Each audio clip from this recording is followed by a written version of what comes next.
नमस्कार दोस्तों, इन Santoshi education ISPCS में आपका स्वागत है। आप सामने जैसे देख रहे हैं कि टॉप 13 बौद्ध धर्म के MCQ, ठीक है। हमने पिछली इसके जो बौद्ध धर्म से संबंधित जो फैक्ट थे, फैक्ट क्या मतलब जो उसकी थ्योरी थी उसको पढ़ा था, और आज हम उसी थ्योरी में से जो MCQ क्वेश्चन बन सकते हैं तो वो सारे देखेंगे। अगर आप वो वीडियो देख लेंगे और ये MCQ देख लेंगे तो आपका बौद्ध धर्म से कोई भी टॉपिक छूटने वाला कोई भी क्वेश्चन है नहीं। BPSC में विश्वास मानिए, आप देखिएगा एक बार, तब आपको खुद पता लगेगा। और जो मैं उसकी थ्योरी वाली वीडियो थी उसका मैं लिंक इस वीडियो में दे दूंगा, आप जाके वो भी देख सकते हैं। अगर रिवाइज अच्छे से हो जाएगा तो इससे जो भी क्वेश्चन 2-3 क्वेश्चन आते हैं बौद्ध धर्म से लगभग बिहार PCS में, वो सब कंप्लीट होने वाला है। और किसी भी एग्जाम में अगर बौद्ध धर्म से संबंधित क्वेश्चन आते हैं तो वहाँ भी इसका काफ़ी बेनिफिशियट है। तो चलिए शुरू करते हैं।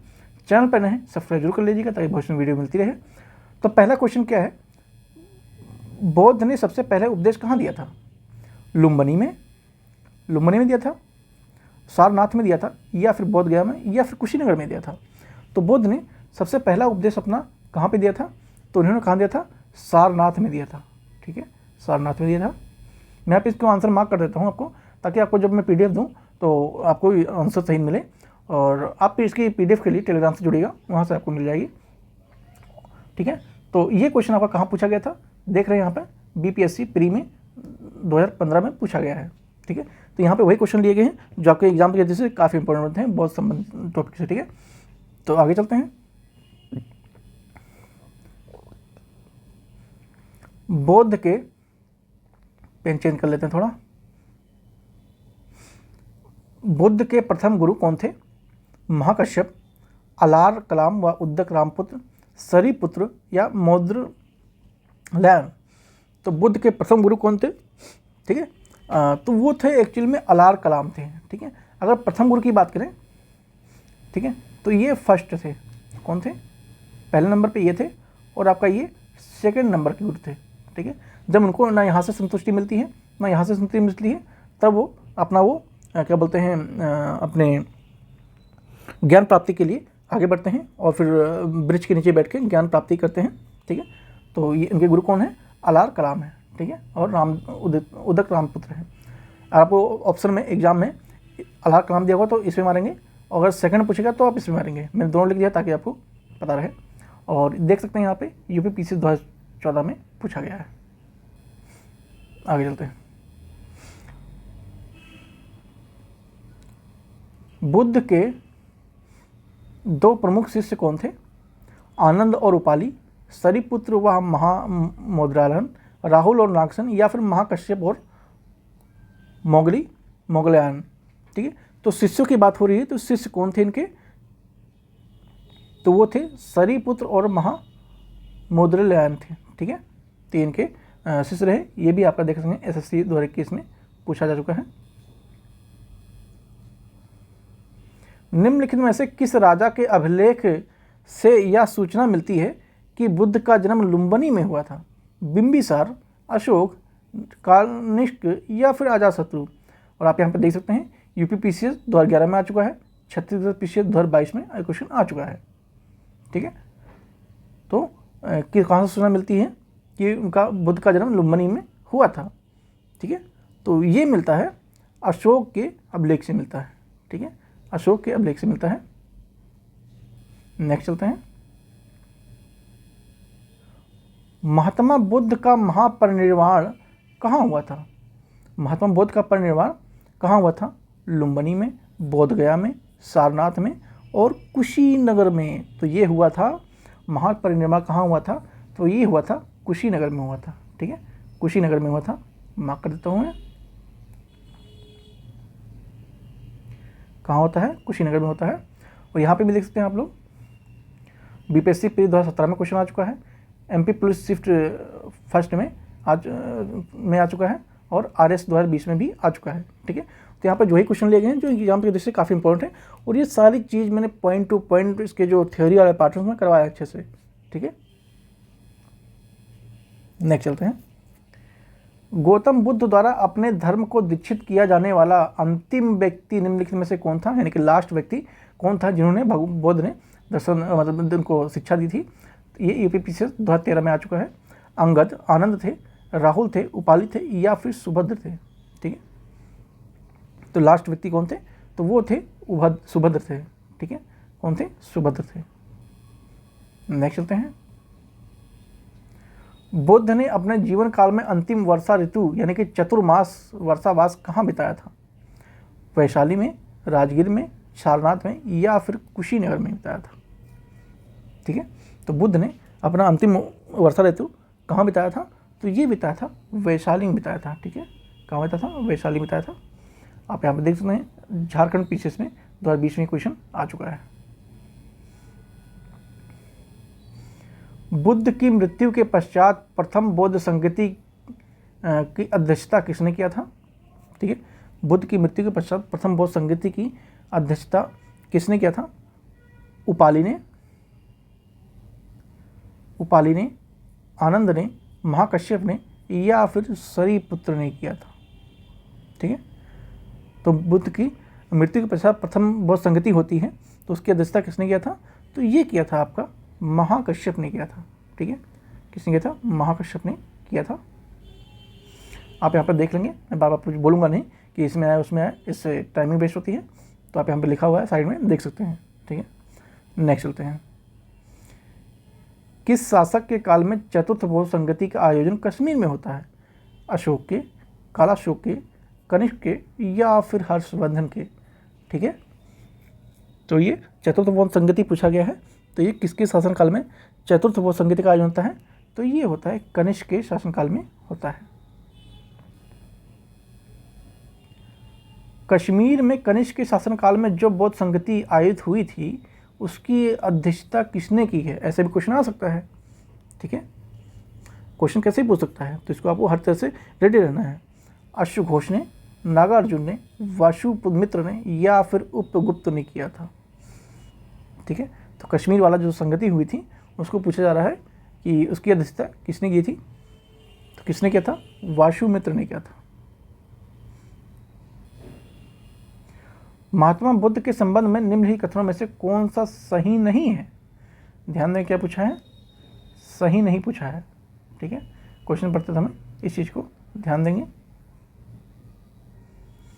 बुद्ध का जन्म लुम्बिनी में हुआ। बुद्ध का जन्म लुम्बिनी में हुआ, तो बिल्कुल हुआ था। बुद्ध ने ज्ञान प्राप्त बोध गया में प्राप्त किया था। बुद्ध ने प्रथम उपदेश राजगृह में दिया, तो जी नहीं। प्रथम उपदेश कहाँ पे दिया था? सारनाथ में दिया था। ठीक है, तो यही वाला आपका आंसर हो जाएगा, यही गलत है, तो सही नहीं है। बाकी बुद्ध का महापरिनिर्वाण कुशीनगर में होता, तो बिल्कुल ये भी राइट है। ठीक, तो आई पर आपको अच्छे से समझ आ गया होगा।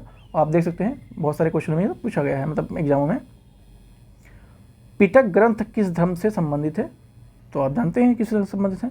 जैन धर्म, बौद्ध धर्म, वैदिक धर्म या फिर शैव धर्म? तो ये बौद्ध धर्म से संबंधित है। ये मैंने अच्छे से करवाया है, जो कि थ्योरी पार्ट है, आप चाहे वहाँ देख सकते हैं। मैं लिंक तो दे दूंगा, आप ऐसे ही सर्च करेंगे तो भी मिल जाएगा। निम्नलिखित में से किस ग्रंथ में संघ जीवन के नियम मिलते हैं?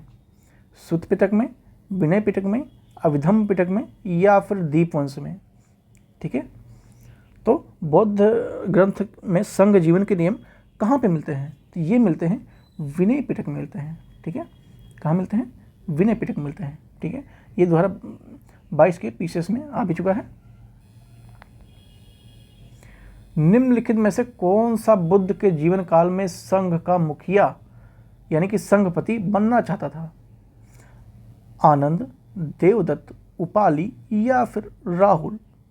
ठीक है, तो इनसे कौन सा जो बुद्ध के जीवन काल में जो संघ है उसके मुखिया बनना चाहता था, उसकी इच्छा थी, तो वो कौन था? देवदत्त था। ठीक है, कौन है? देवदत्त था। ये भी मे टाइम एग्जाम में आ चुका है। बौद्ध संघ में भिक्षुणी के रूप में प्रवेश की अनुमति बुद्ध के द्वारा किसे दी गई थी? यशोधरा को, संघमित्रा को, महाप्रजापति गौतमी को या फिर आनंद को? ठीक है, ये भी मेरे टाइम एग्जाम में आ चुका है। तो बुद्ध ने कौन सी पहले भिक्षुणी थी जिनको अनुमति दी गई थी कि वो संघ में शामिल हो सकती हैं? तो वो हैं प्रजापति गौतमी है। ठीक है, महाप्रजापति गौतमी है। आगे चलते हैं। सर्वप्रथम स्तूप शब्द कहाँ मिलता है? ठीक है, सर्वप्रथम स्तूप शब्द का उल्लेख कहाँ मिलता है? वेदों में, ग्रंथों में, बौद्ध के, जैन ग्रंथों में या फिर महाभारत में। तो स्तूप शब्द का वर्णन सर्वप्रथम वेदों में मिलता है। कहाँ मिलता है? वेदों में मिलता है। ठीक है।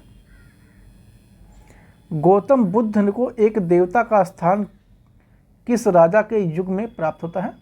ठीक है, मतलब कहने का मतलब कौन से राजा ने भगवान बुद्ध को एक देवता के रूप में संबोधित किया था?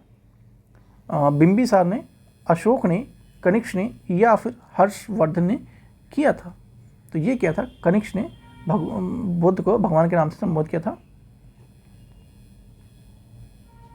निम्नलिखित में से कौन सा शासक ने बौद्ध मत के विस्तार में योगदान नहीं दिया था? ठीक है, नहीं दिया था, ध्यान देंगे। यही मेन टाइम आ चुका है, यूजीसी नेट में 2021 में आया है, 36% पीरी 2018 में आ चुका है। अशोक ने, कनिष्क ने, बिंबिसार ने या फिर पुष्यमित्र ने। ठीक है, तो किसने बौद्ध मत के विस्तार में अपना योगदान नहीं दिया? तो वो कौन था? वो था पुष्यमित्र शुंग था। ठीक है, पुष्यमित्र शुंग था। निम्नलिखित में से किस नगर में बौद्ध सभा आयोजित की गई थी? राजगृह में, वैशाली में, पाटलिपुत्र में या फिर इनमें से सभी जगह। ठीक है, सभाएं पूछी गई हैं जो प्रथम, द्वितीय, तृतीय आयोजित हुई थी। तो ये कहाँ हुई थी? सभी में हुई थी। ठीक है, यानी कि उपरोक्त सभी आंसर हो जाएगा, डी के साथ जाएंगे। नेक्स्ट चलते हैं। बौद्ध धर्म के त्रिरत्न अवधारणा के अंतर्गत निम्नलिखित में से क्या शामिल नहीं है? ठीक है, नहीं पूछा है, ध्यान रखेंगे। बुद्ध, संघ, धम्म और मोक्ष। ठीक है, तो बौद्ध के त्रिरत्न की अवधारणा में कौन सा इसमें शामिल नहीं है? कौन सा नहीं है? मोक्ष शामिल नहीं है। ठीक है, मोक्ष शामिल नहीं है। आगे चलते हैं। गौतम बुद्ध का जन्म कब होता है? 623 ईसा पूर्व में, 566 ईसा पूर्व में, 563 ईसा पूर्व में या 483 ईसा पूर्व में। ठीक है, तो गौतम बुद्ध का जन्म कब होता है? तो ये होता है उनका 563 ईसा पूर्व में होता है। ठीक है, मे टाइम क्वेश्चन ये आ चुका है, यहाँ पे लिखा हुआ है, आप देख सकते हैं। अनात्मवाद से क्या अभिप्राय है? ठीक है, अनात्मवाद क्या, इससे क्या मतलब है? आत्मा अमर है, आत्मा का अभाव, आत्मा से परमात्मा से मिलती है या आत्मा पुनर्जन्म लेती है। ठीक है, तो अनात्मवाद से क्या अभिप्राय है कि आत्मा का अभाव। ठीक है, आत्मा का अभाव। बी के साथ जाएंगे। आगे चलते हैं। तृतीय बौद्ध सभा किस स्थान पर बुलाई गई थी? राजगृह में, वैशाली में, पाटलिपुत्र में या फिर कश्मीर में?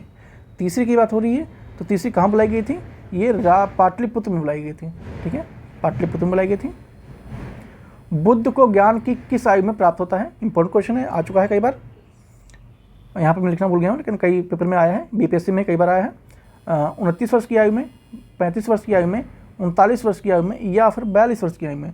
तो बुद्ध को ज्ञान प्राप्ति कौन से वर्ष, मतलब कितने साल के हो गए तब वो मिलती है? तो वो मिलता है 35 वर्ष की आयु में। ठीक है, 35 वर्ष की आयु में होता है।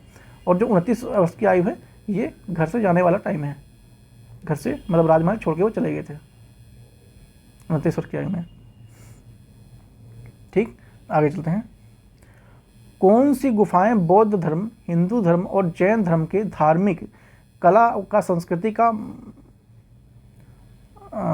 मणि है? आई में मतलब वहाँ इकट्ठा, मतलब देखने को मिलता है किसमें है ये सबका एकत्रित, जो तीनों धर्म है, बौद्ध धर्म, हिंदू धर्म और जैन धर्म, इनका जो कला संस्कृति का है वो कहाँ पे किसी गुफा में देखने को मिलती है? अजंता की गुफाएं में, एलोरा की गुफाएं में, एलिफेंटा की गुफा में या फिर सांची के स्तूप परिसर में। ठीक है, तो तीनों धर्मों का संगम कहाँ देखने को मिलता है और कला संस्कृति का? तो ये मिलता है एलोरा की गुफाएं में। ठीक है, एलोरा की गुफाओं में देखने को मिल जाएगा आपको। कभी टाइम लगे तो जाइए घूमने, काफ़ी अच्छा है, बहुत सारी चीज़ें देखने को मिलेंगी और समझने को भी। शून्यता का सिद्धांत किस देने वाले बौद्ध दार्शनिक कौन थे? शून्यता का सिद्धांत देने वाले बौद्ध दार्शनिक कौन थे? नागार्जुन थे, वासुबंधु थे, अश्व घोष थे या फिर बुद्ध घोष थे, ठीक है। तो शून्यता का सिद्धांत किसने दिया था? तो ये दिया था बौद्ध धर्म में नागार्जुन ने दिया था, ठीक है, नागार्जुन ने दिया था। सप्तकर्णी गुफा कहाँ स्थित है? राजगृह में, वैशाली में, पाटलिपुत्र में है क्या? बोध गया में है, ठीक है। तो सप्तपर्णी गुफा ये कहाँ पे है? तो ये है राजगृह में है, ठीक है, राजगृह में है। बौद्ध दर्शन के अनुसार कौन सा कथन सही है? इधर कूट दिया गया है और यहाँ पे बताया गया है, ठीक है। माया सभी का मूल कारण है। माया क्या है? सभी का मूल कारण है।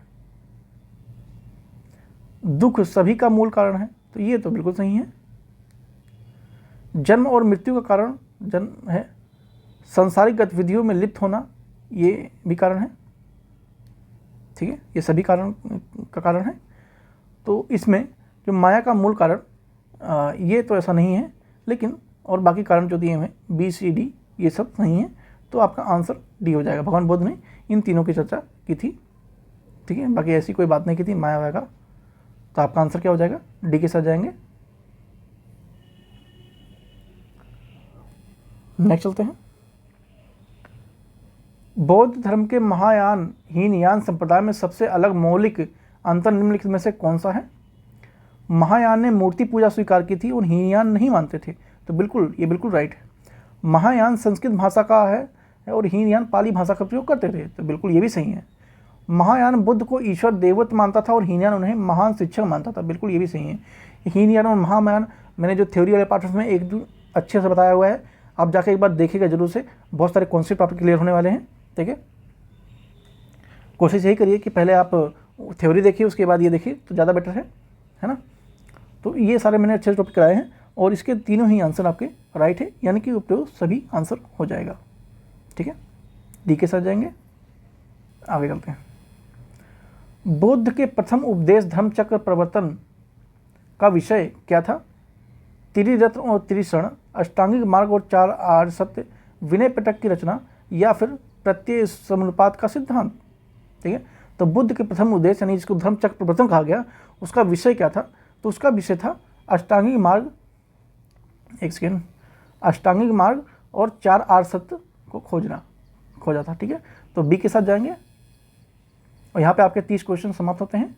अगर आपको वीडियो जरा सी भी अच्छी लगी हो तो एम संतोषी एजुकेशन IAS को सपोर्ट जरूर कीजिएगा सब्सक्राइब करके, और वीडियो को लाइक करना बिल्कुल ना भूलें, कमेंट में अपनी राय देना बिल्कुल ना भूलें, ताकि आपके लिए और अच्छा चीज़ें ला सकें। तो मिलते हैं नेक्स्ट वीडियो में। Thank you so much.